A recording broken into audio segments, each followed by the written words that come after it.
Laffer and our going through the paper.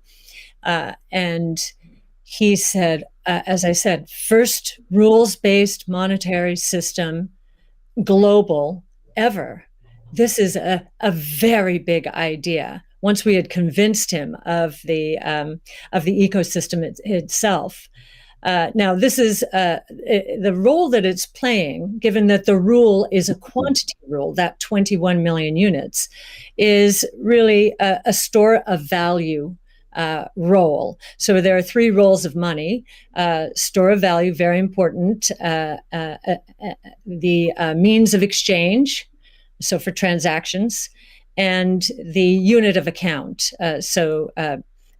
Every good priced in terms of whatever the unit is. So store of value is its primary use right now. The others exist. Unit of account, reserve currency of the crypto asset ecosystem. That's being seeded a little bit towards stable coins right now. But the store of value is a very big role. And means of exchange with apps built on top of the Bitcoin blockchain, we think is going to become more of a reality. Right now, high value transactions take place over Bitcoin, and that is a very useful role. So we look at those, and I remember saying to Art, "How big could this be?" And he said, "Well, how big is the U.S. monetary base?" Well, today it's $8 trillion. $8 trillion. At the time we were talking, it was $4 trillion.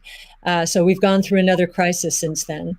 And so this store of value, this idea that purchasing power will go up over time if demand rises relative to supply ultimately fixed at 21 million units. That's a very good thing. Purchasing power going up globally around the world. And this idea that it's a hedge against confiscation of wealth. And that can take place in a myriad of ways.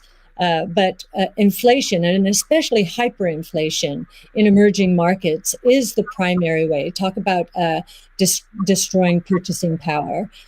So that's a very big idea. And I'll also mention deflation. In some ways, it's a hedge against deflation. I know some people are confused that we at ARC think that we're in a deflationary environment here in the United States. If that is true, the odds of a hyperinflation in the rest of the world, especially in emerging markets, is also true. So, but this deflation, and we learned from 08, 09, there's counterparty risk associated with deflation. And I think Bitcoin would be a hedge against that eventuality as well.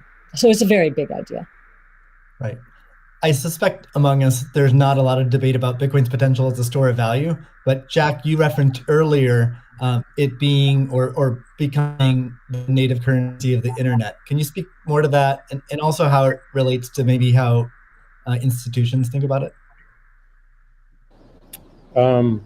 Yeah, I mean, like just simple example. If I happen to be in Ghana and my family is in Nigeria, currently I can take anywhere from and I need to send money back, anywhere from 10 to 30% off the top just to send that money back. Whereas if you just focus on the worldwide remittance problem, Bitcoin solves so many of those problems today instantly without having to go through any